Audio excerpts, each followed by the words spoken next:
Hello and welcome back to CycleFab. I'm Larry. In today's video, I'm going to answer a question from one of the viewers. The viewer's channel name is XXX/XXX. Really cool name. Anyway, he asked, or she, now that you have completed the upgrades for both guns, how do you feel the Harbor Freight gun compares to the Eastwood now?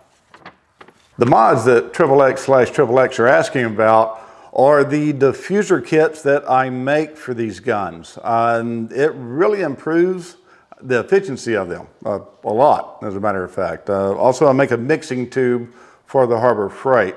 And there's some other modifications that I do to them as well. There'll be links down below. Also, at the end of this video over here, and probably over here, you'll see some links as well. If you want to click on the one right now, I'll put one right up here in the top. So that'll get you up and going. Let's get on with the video.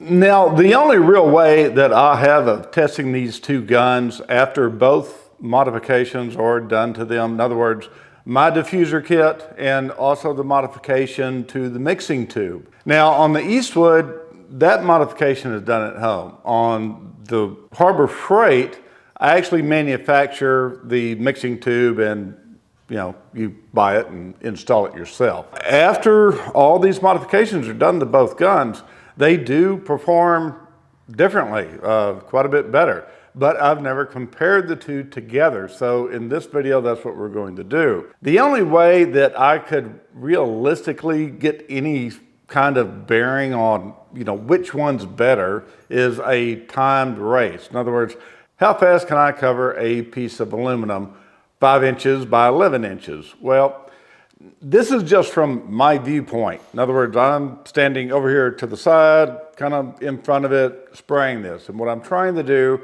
is get just a simple, quick visual over me covering this plate completely. I took both guns, sprayed the same plate, and timed it. Now, the coverage that I got, like I said, is just from one viewpoint. So nobody powder coats like this. When you go to powder coat something, you powder coat, you look at it from different angles, and you go back and hit a spot that, you think needs more. This one I didn't do like that. I just sprayed the thing, okay, it's covered, then looked at it, stopped the timer. I did that the same on both guns from the same angle. So that's how I came up with, which one's better than the other one. There's other things to it, also ergonomics. These valves are different. In other words, the triggers on these behave differently. So you have that. There's no modification for that I have. That's still there. That's still stock. So let's just go ahead and start with this. I want to go with the Harbor Freight first and check it out. Bam.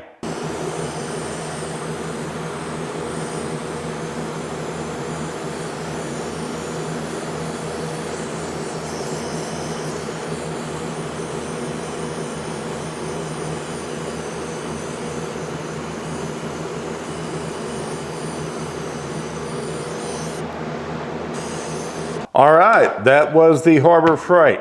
Now, let's do the Eastwood. Check it out. Here's the Harbor Freight with all of my modifications and my diffuser kit installed at 25 kilovolts.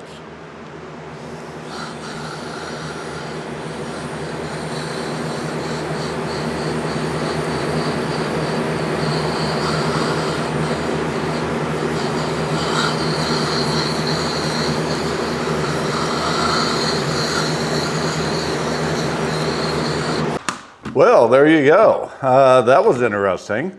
Now, I knew that they were close. I kind of figured that the Eastwood would be a little bit quicker, and it was. I mean, we got a 21-second reading on the Harbor Freight and an 18 reading on the Eastwood. Okay, now what does that mean exactly? Well, it has to do with volume of powder in a certain amount of time that it takes to cover said part. And they're close. They're really, really close. Like I said, 21 seconds and 18 seconds. That was the only way that I had to really test this.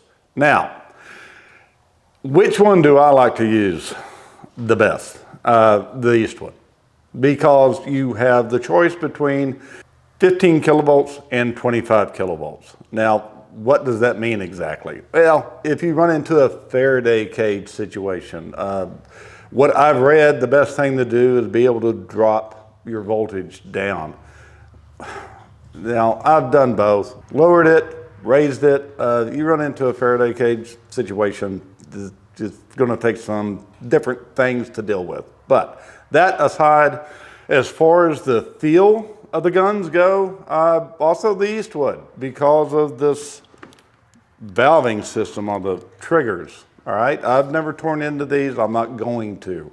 I've learned to use both relatively well, but just for ease of operation and just the feel of them, I prefer the Eastwood. Now, when you get into the dollar amounts, yeah, the Harbor Freight is cheaper. You know, it's less expensive. Then you add my diffuser kit on there, that adds to it, but you get a much better gun.